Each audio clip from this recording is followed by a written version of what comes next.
eBay, the old devil eBay, got me again. The URSA Mini Pro 4.6K G1, which is a camera I've actually wanted to own for a while. When it first came out, I was seriously looking at it, but I couldn't really afford it at the time. Now, since the advent of the G2 and the URSA 12K, this has come down way in price. I got a great deal on eBay, got it for $2.5 grand, which I think in the current market is an excellent value deal. I was looking seriously at the red Komodo, and there was a week when I was definitely going to buy the red Komodo. There was a week in my head where that was it, that was the next camera for me, but having looked at it, like reflected on it seriously, it's going to be $6 grand plus $1 grand for the accessories.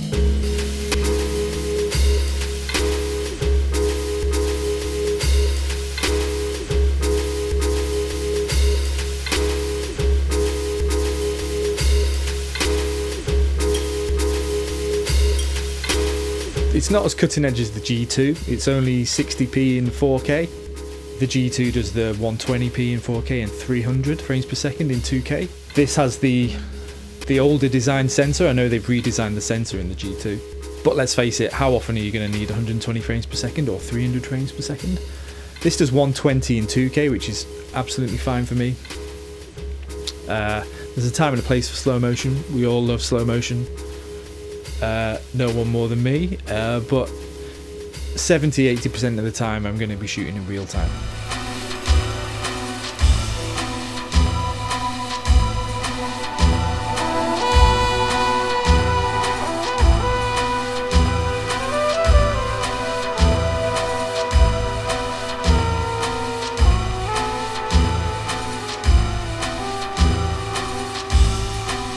And I think to get that for $2.5 grand plus some CFast cards, I've already got V-mount batteries, to be up and running for like $3–3.5 grand for a camera like that to shoot Blackmagic RAW.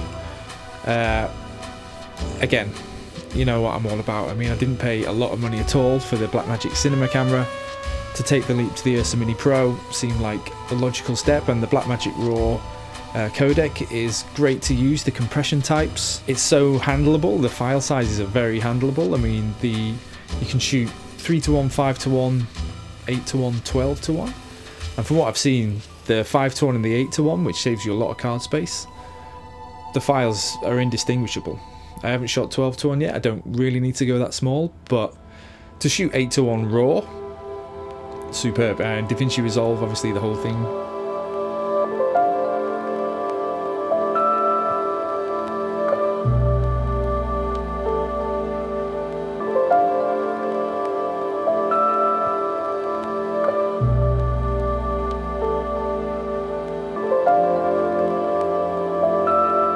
But no, this isn't going to be a review specifically about the ins and outs of the URSA Mini Pro, because at this point that's old news. It's just going to be a few clips that I've shot with the camera. I've already been out to shoot with clients, and it's working perfectly. It's going to be probably the main camera that I use from now on.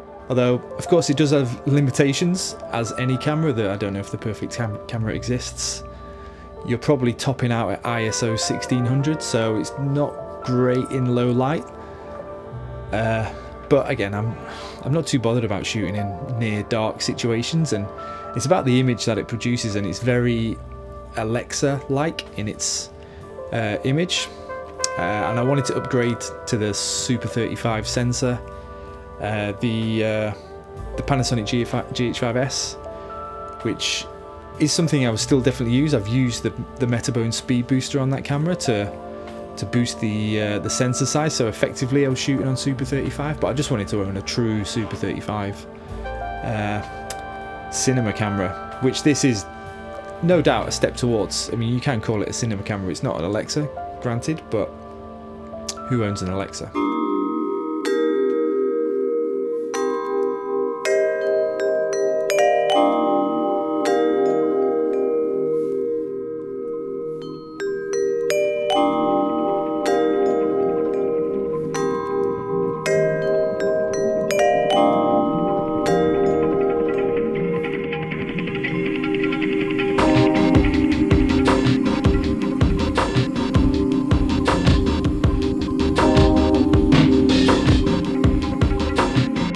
One minor problem I did have with the camera, which wasn't the camera's fault. I thought for a second I'd you know, bought a dud off eBay, and there's always that risk that you're going to buy something that's just going to fail on you. But I bought the cheaper CFast cards off Amazon, the Computer Bay CFast cards, which go for about £160 each for a 250 gig card. And I thought I'd save myself some money. I had earmarked £500 for a couple of CFast cards, but I couldn't resist the saving. And unfortunately that bit me on the ass, because the cheaper Computer Bay CFast cards, they produce a glitch in the recording where DaVinci Resolve doesn't read the file, but the file is still there. It records the audio but not the image, and you have to go into the camera raw settings and do a reset, and it will play back the image in the timeline, although in your media bin it will still say media offline. And I thought there was a problem with the camera, even though the files played back in the camera, but in the end it was the CFast cards. I bit the bullet and bought the Pro Grade digital ones, which are $280 each, which is what I was going to spend anyway. And they're 100% perfect, so shout out to Pro Grade Digital and their CFast cards.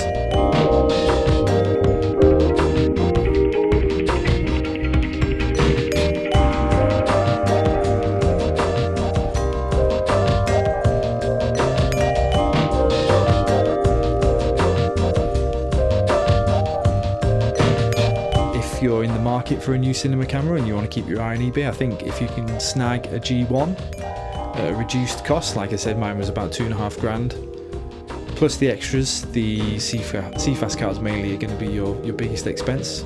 Don't skimp on the CFast cards, as I've said. I think you can find yourself a decent deal on eBay for a used URSA Mini Pro, which at one point it was their flagship camera. Let's face it, up until the G2 came out, this was the best camera that Blackmagic produced. Obviously they've superseded that, and that is always going to be the case with cameras. The new technology never ends. Your camera is instantly becoming outdated day by day. But I'll be happy to use this camera to the nth degree for the next few years, and you know, we'll see what's available in the next 2-3 years after that, and I'll get tempted again and I won't be able to resist looking on eBay for something else.